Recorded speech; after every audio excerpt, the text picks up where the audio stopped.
பிதா சுதன் பரிசுத்த ஆவியின் பெயராலே ஆமேன். ஆண்டவர் உங்களோடு இருப்பாராக, உம் ஆன்மாவோடும் இருப்பாராக. யோவேல் தீர்க்கதரிசி புத்தகத்தில் இருந்து வாசகம். அதிகாரம் 2, இறை வார்த்தை 12. இப்பொழுதாவது உண்ணா நோன்பிருந்து அழுது புலம்பிக் கொண்டு உங்கள் முழு இதயத்தோடு என்னிடம் திரும்பி வாருங்கள் என்கிறார் ஆண்டவர். ஆண்டவரின் அருள்வாக்கு. இறைவா உமக்கு நன்றி.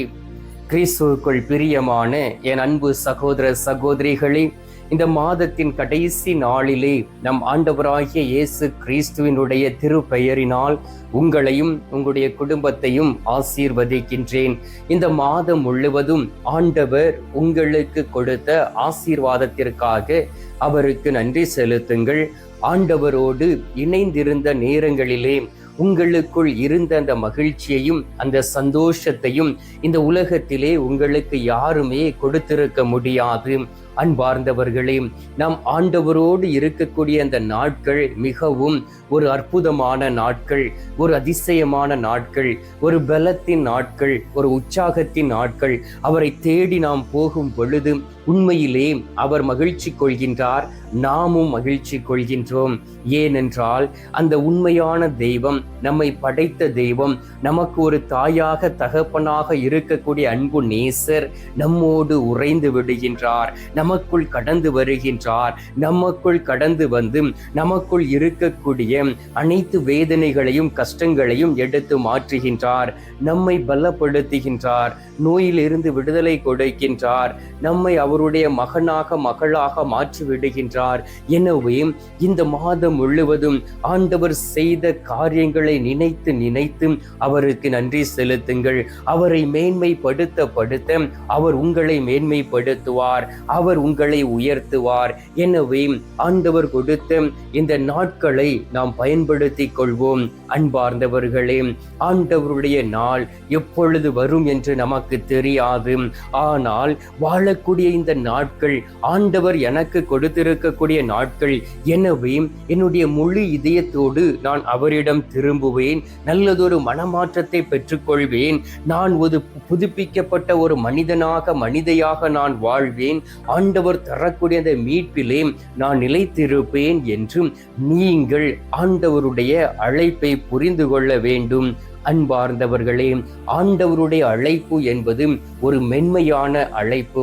அதில் கோபம் கிடையாது, அதிலே எந்த ஒரு தடையும் கிடையாது. ஆண்டவர் யாரையும் கட்டாயப்படுத்துவது இல்லை. ஏனென்றால் எல்லோருக்கும் சுதந்திரத்தை கொடுத்திருக்கின்றார். ஆனால் நாம் தவறக்கூடிய நேரத்திலே அவரை நோக்கி நாம் திரும்பி வரும் பொழுது அவர் நம்மை ஏற்றுக்கொள்கின்றார். ஒருவேளை இந்த மாதத்திலே எவ்வளவோ தவறுகளை செய்து நீங்கள் ஆண்டவரை விட்டு பிரிந்து சென்றிருக்கலாம், ஆண்டவரை விட்டு விலகி சென்றிருக்கலாம், ஆண்டவருக்கு பிரியமில்லாத காரியங்களை செய்திருக்கலாம், ஆண்டவரை நீங்கள் தூஷித்திருக்கலாம். நீங்கள் புது வருடத்தில் எடுத்த அந்த வார்த்தையின் முடிவுகளை நீங்கள் இன்னும் சுதந்திரித்துக் கொள்ளாமல் இருக்கலாம். ஆண்டவருக்கு முன்பாக ஒரு பொருத்தனை செய்திருக்கலாம். ஆண்டவரை நீங்கள் உங்கள் கண் முன்பாக வைத்து நடப்பேன் என்று சொல்லி இருக்கலாம். ஆனால் ஜெபிக்க முடியாதபடி நீங்கள் இருக்கலாம். அன்பார்ந்தவர்களே, உங்களுக்கு தேவை உண்மையான மனமாற்றம். உங்களுக்குள் அந்த உண்மையான மனமாற்றம் இருக்கும் பொழுது ஆண்டவர் மீட்டெடுக்கும் அந்த செய்தியை கேட்டு நீங்கள் மகிழ்ச்சி கொள்வீர்கள். ஆண்டவருடைய பிரசன்னம் உங்களோடு கூட தங்கும், ஆண்டவருடைய வல்லமை உங்களோடு கூட இருக்கும். எனவே தான் இந்த நாளில் அந்த மனமாற்றத்திற்கான அழைப்பை ஆண்டவர் உங்களுக்கும் எனக்கும் கொடுக்கின்றார். நானும் பாவிதான், நானும் எவ்வளவோ பாவங்களை செய்தவன் தான். ஆனாலும் ஆண்டவருடைய திரு சமூகத்தில் கடந்து வரும் பொழுது, அவருக்கு முன்பாக நின்று ஜெபிக்கும் பொழுது, பாவ சங்கீர்த்தனம் செய்யும் பொழுது உண்மையிலே ஆண்டவர் அவருடைய பரிசுத்த இரத்தத்தினால் என்னை கழுவுவதை நான் பார்க்க முடிகின்றது, என்னை தூய்மைப்படுத்துவதை பார்க்க முடிகின்றது. அதே அனுபவத்தை நீங்கள் பெற்றுக்கொள்ள வேண்டும் என்பதற்காக ஆண்டவர் இந்த நாளிலே உங்களை அழைத்து வந்திருக்கின்றார். இந்த கத்தோலிக்க காணொளியின் வழியாக குணமாக்கும் இந்த நற்கருணை நாதருடைய வல்லமையினால் நீங்கள் குணமாக்கப்பட்டும் உடைந்து இருக்கக்கூடிய நீங்கள் உருமாற்றம் அடைவீர்கள் என்று ஆண்டவர் சொல்லுகின்றார். எனவே தான் ஆண்டவர் உங்களை பார்த்து கேட்கக்கூடிய கேள்வி, இப்பொழுதாவது உண்ணான் நோன்பு இருந்து என்னிடம் திரும்பி வாருங்கள் என்று அவர் கூறுகின்றார். நீங்கள் உங்களுடைய உடைகளை கிழித்து கொள்ள வேண்டாம், உங்களுடைய உள்ளங்களை கிழித்து கொண்டு நீங்கள் என்னிடம் திரும்பி வரும் பொழுது உண்மையிலும் உண்மையுமாக நான் உங்களோடு கூட இருந்து என்னுடைய அருளினாலும் இரக்கத்தினாலும் வல்லமையினாலும் நான் உங்களை தாங்கி வழிநடத்துவேன் என்று அவர் வாக்கு கொடுக்கின்றார். அன்பார்ந்தவர்களே, எசையா தீர்க்கதரிசி புத்தகம் 55வது அதிகாரம் 7வது வார்த்தையை வாசித்து பாருங்கள். அதில் சொல்லப்பட்டு இருக்கின்றது, கொடியவர் தம் வழிமுறையையும் தீயவர் தம் எண்ணங்களையும் விட்டு விடுவார்களாக, அவர்கள் ஆண்டவரிடம் திரும்பி வரட்டும், அவர் அவர்களுக்கு இரக்கம் காட்டுவார், அவர்கள் தம் கடவுளிடம் வரட்டும், ஏனெனில் மன்னிப்பதில் அவர் தாராள மனமுடையவர் என்று சொல்லப்பட்டு இருக்கின்றது. உங்களை மன்னிப்பதில் தாராள மனமுடையவராக இருக்கின்றார். பாருங்கள், நீங்கள் ஒரு மனிதனுக்கு துரோகம் செய்து விட்டீர்கள் என்று வைத்துக் கொள்வோம், அல்லது மற்றவர்களை ஏமாற்றி விட்டீர்கள் என்று வைத்துக் கொள்வோம். அவர்கள் அதை கண்டுபிடித்து விட்டால் ஒரு போதும் உங்களை அவர் மன்னிப்பது இல்லை, உங்களை ஏற்றுக்கொள்வது இல்லை, உங்களுக்கு பலவிதமான பெயர்களை சூட்டி உங்களை அவமானப்படுத்தி விடுவார்கள். ஆனால் ஆண்டவராகிய இயேசு கிறிஸ்து அப்படி அல்ல. நீங்கள் கொடிய வழிகளில் இருந்து திரும்பி தீய நாட்டங்களிலிருந்து வெளியிலே வந்து கெட்ட எண்ணங்களை உங்களை விட்டு நீக்கி கொண்டு ஆண்டவரிடம் திரும்பி வரும் பொழுது அவர் இரக்கமுள்ள தெய்வமாக இருக்கின்றார். அப்படியே உங்களை ஏற்றுக்கொண்டு அவர் உங்களை வழி நடத்துகின்றார். அன்பார்ந்தவர்களே, இந்த உலகத்தில் நாம் வாழ்வது ஏதாவது கதைகளை கேட்டுக்கொண்டு நடப்பதற்கு அல்ல, ஆண்டவருடைய வார்த்தைகளை கேட்டும் ஆண்டவர் நமக்கு கற்றுக் கொடுப்பதை கேட்டுக்கொண்டு நாம் முழுவதுமையாக மனம் மாறி மீட்டெடுக்கப்பட்ட மகிழ்ச்சியிலே சந்தோஷமாக இருக்கத்தான் ஆண்டவர் நமக்கு அழைப்பு விடுவிக்கின்றார். வாசித்து பாருங்கள், திரு பாடல்கள் 51வது அதிகாரம் 17வது இறை வார்த்தையில் சொல்லப்பட்டு இருக்கின்றது, ஆண்டவருக்கு தேவை உடைந்த உள்ளமே. ஆண்டவரிடம் நீங்கள் உடைந்த உள்ளத்தோடு திரும்பி வரும் பொழுது ஆண்டவர் உங்களை ஏற்றுக்கொள்கின்றார். ஆண்டவருக்கு உகந்த பலி நொறுங்கிய நெஞ்சமே, நொறுங்கிய குற்றமுணர்ந்த நெஞ்சை அவர் மறுதளிப்பது இல்லை, அவமதிப்பது இல்லை, அவர் ஏற்றுக்கொள்கின்றார்.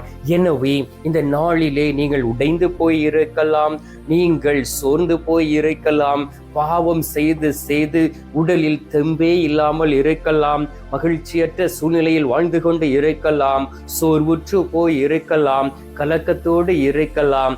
உங்களை பார்த்து ஆண்டவர் சொல்லுகின்றார், என் மகனே மகளே, நீ கலங்கி போய் இருக்கின்றாயா? இந்த மாதத்தின் கடைசி நாளிலே எனக்கு எதுவும் நடக்கவில்லையே, எவ்வளவோ விண்ணப்பங்களை நான் ஏறெடுத்தேனே, ஆனால் எந்த ஒரு விண்ணப்பத்திற்கும் பதில் இல்லையே என்று சொல்லி மன வருத்தத்தோடும் சோர்வோடும் இருக்கிறீர்களாம். உங்களை பார்த்து சொல்லுகின்றார், என் மகனே மகளே, உன்னுடைய உடைந்த உள்ளத்தை நான் பார்த்திருக்கின்றேன், நீ வேதனையோடு இருப்பதை நான் பார்க்கின்றேன்.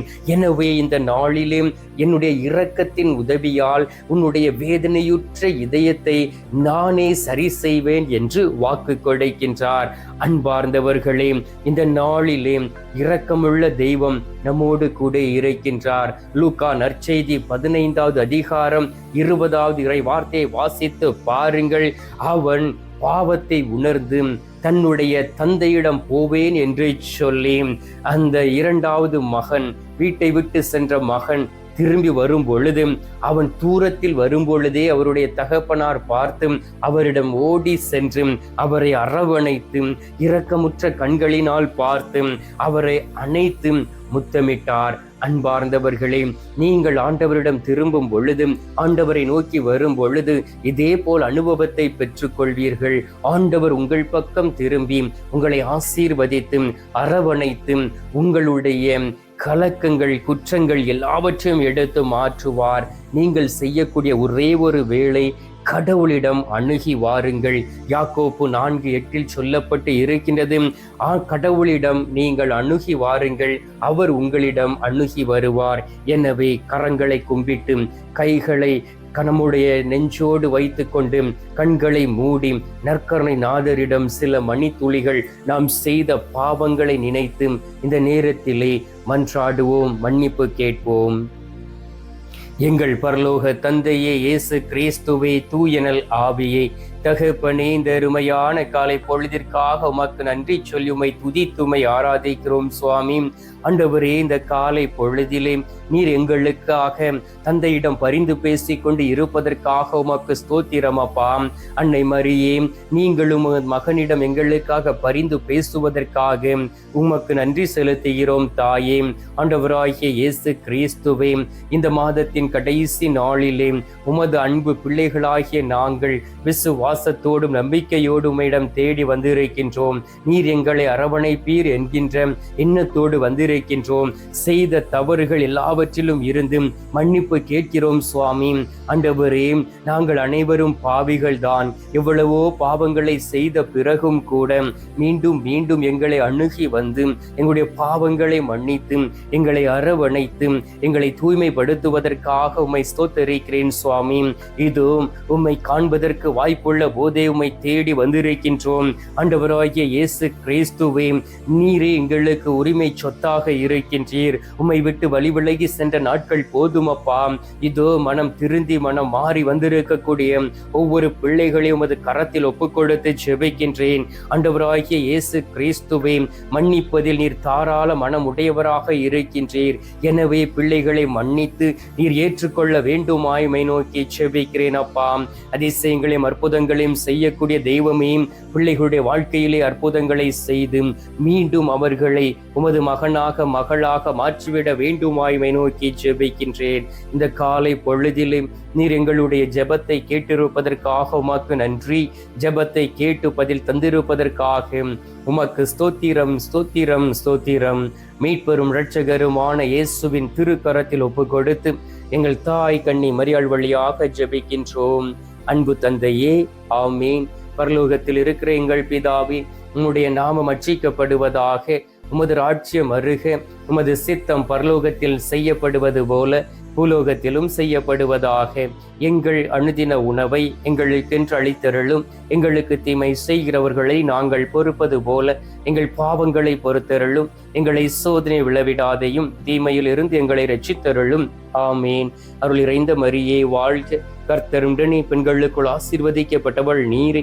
உம்முடைய திரு வயிற்றின் கனியாகிய இயேசும் ஆசீர்வதிக்கப்பட்டவரே. அஜிஷ்ட மரியே, சர்வேசுடைய மாதாவை, பாவிகளா இருக்கிற எங்களுக்காக இப்பொழுதும் எங்கள் மரண நேரத்திலும் வேண்டிக் கொள்ளும். ஆமீன். பிதாவுக்கும் சுதனுக்கும் பரிசுத்த ஆவிக்கும் மகிமை உண்டாவதாக.